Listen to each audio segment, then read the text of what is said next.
মুহুর্মুহু গুলি ছুটছে ৩ সন্ত্রাসী। কোটি টাকা চাঁদা না পেয়ে পুলিশ পাহারায় থাকা ব্যবসায়ীর বাসায় গুলি করে তারা। সম্প্রতি চট্টগ্রামের এই ঘটনায় তোলপাড় সারা দেশ।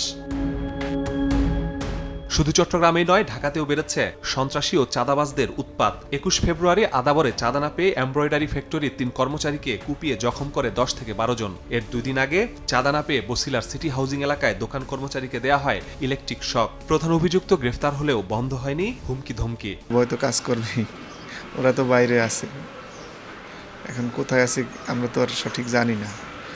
রাস্তাঘাটে চলার পথে একটা ক্ষয়ক্ষতি করতে পারে। মোহাম্মদপুরের ফুটপাতে চাঁদাবাজি ও বোরকা পরে এক সমন্বয়ককে কোপানোর ঘটনায় শীর্ষ সন্ত্রাসী কিলার বাদলের নাম এসেছে।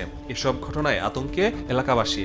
বোরকা পরা লোক ছিল, আইসা আপনার পিছনে আপনার কি হয়েছে আমি কইতে পারি না, আমি পরবর্তী অজ্ঞান হয়ে পড়ে গেছি। আসলে রিস্ক মনে হচ্ছে, এরকম ঘটনা ঘটলে আমাদের জন্য বিরাট ক্ষতি। আমাদের ছেলে মেয়ে আছে, মেহনত করে আছে। শান্তি থাকুক, ভালো থাকুক, সবাই তো চাচ্ছে যে ভালো থাকে, ভালো চলে।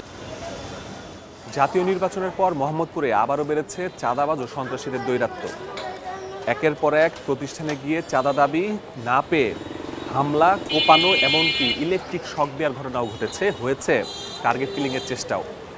এসব ঘটনায় নাম এসেছে শীর্ষ সন্ত্রাসী কিলার বাদল সিন্ডিকেটের। ভুক্তভোগীরা বলছেন তারা নিরাপদ তখনই হবেন যখন এই পুরো সিন্ডিকেট আইনের আওতায় আসবে।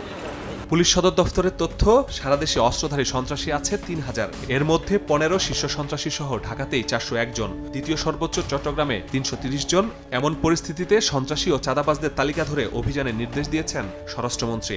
এবং আনবায়াস তালিকা প্রণয়ন করা হচ্ছে, সেটা আমরা স্ক্রুটিনি করে তাদেরকে আইনের আওতায় নিয়ে আসার ব্যবস্থা করব খুব শিগগির। এরই মধ্যে মার্কেট, কাঁচাবাজার, ঘাট, ফুটপাত, ভাসমান দোকান সহ বিভিন্ন জায়গায় নিয়মিত চাঁদাবাজ ও এদের পৃষ্ঠপোষকদের তথ্য সংগ্রহ শুরু করেছে ডিএমপি। চাঁদা কারা তুলে, কার নেপথ্যে আছে কারা, এদের পৃষ্ঠপোষক কারা, এগুলো সব তালিকা করা হচ্ছে। আমরাও আমাদের নিজস্ব একটা গোয়েন্দা সংস্থা আছে MI76, এটা পূর্বে আইএডি বলতাম আমরাও এটা দিয়ে কাজ করতেছি। এসবি, ডিজিএফআই, NSI এবং অন্যান্য গোয়েন্দা সংস্থা তারাও কাজ করতেছে। এটা সহ্য করা হবে না।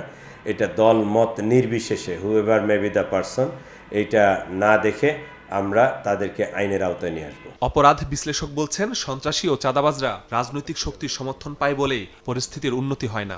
সরকার কিংবা আইন শৃঙ্খলা বাহিনী সর্বোচ্চ সতর্ক থাকবে যে রাজনৈতিক শক্তি ব্যবহার করে অপরাধ করার অতীতে আমরা যে বাস্তবতা দেখেছি, এই বাস্তবতার কিংবা এই সুযোগের অবসান ঘটা দরকার। আমরা মনে করি যে চাঁদাবাজি সহ আরও এই ধরনের জোরপূর্বক বা শক্তি প্রয়োগমূলক যে অপরাধগুলোতে রাজনৈতিক আশ্রয় প্রশ্রয়, সমর্থন কিংবা সহযোগিতা কিংবা পরিচয়ের ব্যবহার বন্ধ করা গেলে এই ধরনের অপরাধগুলো বন্ধ হবে। চাঁদাবাজি বন্ধে আইন শৃঙ্খলা বাহিনী জড়িত সদস্যদের বিরুদ্ধেও ব্যবস্থা নেওয়ার আহ্বান বিশ্লেষকের। মাসুদুর রহমান, সময় সংবাদ, ঢাকা।